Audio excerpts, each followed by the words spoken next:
Hi guys! Ito na naman po ang inyong kusinero Batangueña at sa araw na ito ay magluluto tayo ng isang masarap na dish.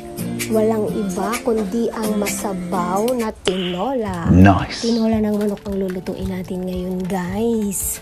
Alam niyo naman yung tinolang manok ko, ang daming papaya. O, tingnan mo. Para siyang tinolang papaya na may kaunting manok. Ganon. Meron ako ditong 3/4 na manok. 3/4 kilo. Tapos meron din ako ditong luya, bawang, sibuyas, siling green at papaya. Yan. Gagamit tayo ng siling green kasi wala akong dahon ng sili. Ang ipapalit natin ay dahon ng malunggay. Wow. Para pampahaba ng buhay, para masustansya, gayon. Simulan na natin ang pagluluto at para hindi magising ng aking baby. Naglagay ako dyan ng margarine o pasosyal. Tapos, inilagay ko na yung bawang, sibuyas at luya. Okay. Tapos, ginisa-gisa ko lang. Mahirap pag ako ang may hawak ng cellphone at ako din ang nagluluto. Wala akong cameraman. Ayan, nilagay ko na din si manok. Tapos, yan, haluin lang ng bahagya. Hindi muna tayo maglalagay ng tubig. Tatakpan lang natin. Bakit?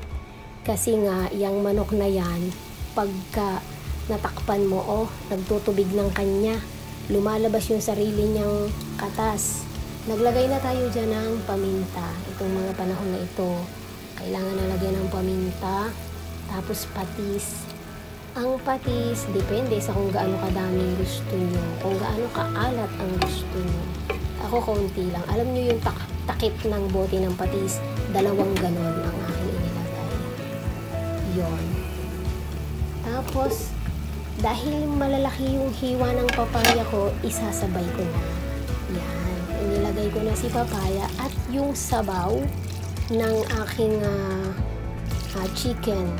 Meron kasi yung breast part, inalis ko, pinakuloan ko kasi gagawin kong chicken pastel.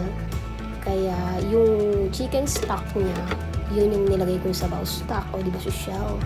Yung nilagay ko sabaw at pakuluin lang natin. Hintayin natin kumulo-kulo, hintayin natin lumambot yung papaya at yung manok. Kapag kumulo na at makalipas ang 15 minuto, ay ito na. Check natin ito. Kung malambot na ba. Tikman din natin yung sabaw kung okay na ba yung lasa niya. Yan. Sa panlasa ko, medyo kulang sa alat kaya nagdagdag po tayo ng konting asin. Konti lang kasi nga naglagay na ako ng patis kanina.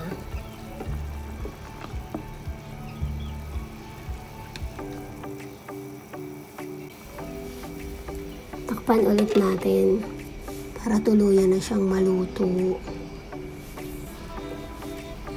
Ilagay pala natin yung malunggay tsaka sili. Hindi ko na nakuhanan yung pagtanggal ng takip. Ayan. Takpan ulit natin. Takip ng takip para maluto. Hintayin lang natin maluto yung malunggay at sili. Sabi ko nga kanina, wala akong dahon ng sili, kaya dahon ng malunggay ang aking nilaga. At siling mahaba. Para may aroma pa rin ng sili. Kasi nga, hindi kompleto ang tinola pag walang amoy ng sili.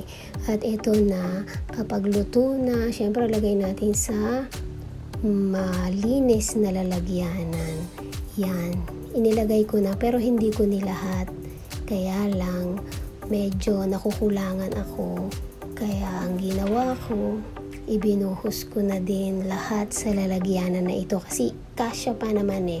Tingnan nyo, ganito siya kadami pagka naibuhos na lahat. At ito na nga ang aking tinolang manok. Yan, na maraming papaya at maraming sabaw. Kaya tara na. Simulan na natin ang pagkain. Pero wag niyong kalilimutan ha. Sabi ng Bible, sa aklat ng Mateo chapter 4 verse 4. Mateo 4:4. Sabi niya, hindi lamang sa tinapay nabubuhay ang tao, kundi sa mga salitang namumutawi sa bibig ng Diyos. Kaya bago kumain, mag-pray muna. Don't forget to pray. At pagkatapos mong kumain, pwede ka na magbasa ng Bible. God bless everyone. Thank you so much sa panonood.